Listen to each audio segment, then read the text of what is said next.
the court asked the respondent, counsel for the RSS, to inform the court as to what was the alleged statement made by Rahul Gandhi in the alleged speech. And he quoted,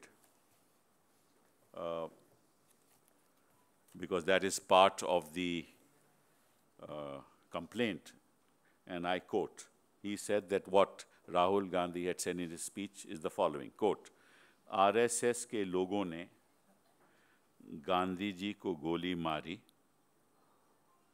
और उनके लोग गांधी जी की बात करते हैं। Sardar Patel Congress party के नेता थे, उन्होंने आरएसएस के बारे में साफ सुथरा लिखा है, उनके संगठन के बारे में साफ सुथरा लिखा है, close quote. So the court asked us as to whether this was correct or not. And we said that whatever we had to say is set out in our petition before the High Court under Article 227. And it is all reflected in paragraph 8 of that petition. And we stand by what we said. And I'll quote paragraph 8 so that the matter will be clear. That at this stage, it shall be apposite to briefly sum up the gist of the speech made by the petitioner. A dispassionate reading of the contents of the speech made by the petitioner makes it abundantly clear that he gives the highest importance to the principles of tolerance, compassion, harmony, peaceful coexistence and brotherhood of men, irrespective of caste, class, or creed. In the context of economic development, he accords high priority to eradication of poverty and enunciates the principle that growth and development shall be inclusive. He dwelt at length on the historical evolution of the principles of the ethos of the Congress Party. He attacked the approach of the opposition as divisive and their approach to economic development as elitist, as they ignored the poor. He did mention the RSS in the course of his speech at one place. Though the RSS was not contesting the election as a political party, a careful reading of the relevant part of his speech indicates that as per the petitioner, the assassination of Mahatma Gandhi was a result of destructive philosophy of the persons associated with the RSS. Okay? He stands by that. It was also clearly suggested that the assassins were not associated or affiliated with the RSS. We stand by that. He never accused RSS as an institution of the crime. We stand by that. The second part deals with the attempt of the opposition to appropriate the legacy of Sardar Patel, an eminent leader of the Congress during the pre-independence and post-independence period. It is highlighted in the speech that Sardar Patel had written about RSS candidly and clearly. In other words, one gets the impression that Sardar Patel had been critical of the RSS. So that's exactly what we said in our petition. We told the court we stand by that, right? And therefore, the other side has been asked to take instructions and come back to the court whether they accept this position or not, and when the matter will be heard next time, the other side will make a statement. But now that I am here, I would like to place one or two things before you, because it's important. Remember, what Rahul Gandhi has said is not something that he has said for the first time or the people in the country have said for the first time.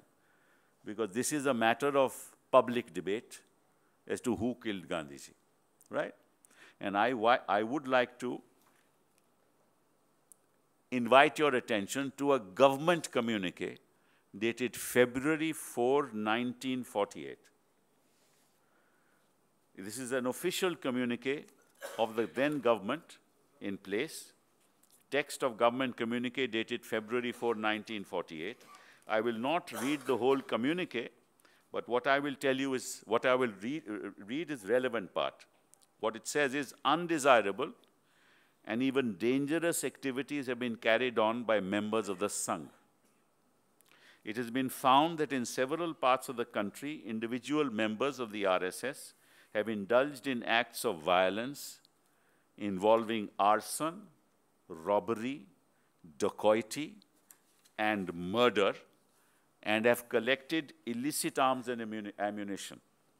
They have been found circulating leaflets exhorting people to resort to terrorist methods, to collect firearms, to create disaffection against the government, and suborn the police and the military. These activities have been carried on under a cloak of secrecy, and the government have considered from time to time how far these activities rendered it incumbent on them to deal with the Sangh in its corporate capacity. Rahul Gandhi has not said this. This is government of India. The last occasion when the government defined this attitude was when the premiers and home ministers of provinces in Delhi in conference towards the end of November. It was then unanimously agreed that the stage when the Sangh should be dealt with as an association has not yet arrived, and that individuals should continue to be dealt with sternly as hitherto. The objectionable and harmful activities of the Sangh have, however, continued unabated, and the cult of violence sponsored and inspired by the activities of the Sangh has claimed many victims. The latest and the most precious to fall was Gandhiji himself. This is not said by Rahul Gandhi. It is said through a government communique of February 1948. Let me invite your attention to something else. And this is very, very interesting. There is a book written by the title is Saffron Fascism, written by Sham Chand and published by Hemkund Publishers at its first published edition, 2002. What does it say? And I quote, Nehru wrote a letter to Home Minister Sardar Patel on February 26, 1948, suggesting that Gandhiji's murder was a part of a much wider campaign organized chiefly by the RSS. Sardar Patel sent a reply to Nehru the very next day informing him that it was a fanatical wing of Hindu Mahasabha directly under Savarkar and hatched the conspiracy and saw it through. Savarkar was not found guilty by the court. Golwalkar somehow went scot-free. Can a murder which was a part of a much wider campaign be investigated in 3 weeks? Then, quote, pretender to Sardar Patel's legacy, L.K. Advani, denied Godse's link with RSS. Godse's brother, Gopal Godse, rebuked Advani.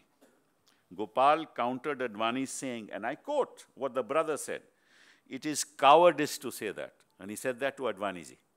It is cowardice to say that. You can say the RSS did not pass a resolution, quote, go and assassinate Gandhi, close quote. But RSS hatched a conspiracy to kill Gandhiji, not said by Rahul Gandhi. Gopal says, and the brother says, and I quote, all the brothers were in RSS. Not said by Rahul Gandhi, said by the brother of Godse. All brothers were in RSS. All the brothers were in the RSS, Nathuram, Dattare, Govind, and myself. You can say we grew up in the RSS rather than in our home. It was like a family to us. Nathuram had become a Buddhi Karvayak, intellectual worker, in the RSS. He has said in his statement that he left the RSS. He said it because Golwalkar and the RSS were in a lot of trouble after the murder of Gandhi. But he did not leave the RSS. Close quote. That is his brother. And I can quote you any number of books. How is it that Rahul Gandhi is now sought to be prosecuted for defamation of, when all these quotes, and I'm saying from 1942 by various people, who have directly attributed the murder of Gandhi to an organization, directly attributed. Nobody has filed a case against them. Why have they not filed a case? Why has the RSS not filed a case against all these authors? Why have they not filed against the brother of Nathuram, who said, we were all in the RSS? So why this hypocrisy? Only for politics. So if you really are honest and you believe in what you say, then you should file defamation cases against all these people and against the brother. And we know for a fact, and this is also written in books, that when Gandhiji died, they distributed sweets. That is part of literature, part of historical facts. And these are matters of public debate. Now you want to play politics?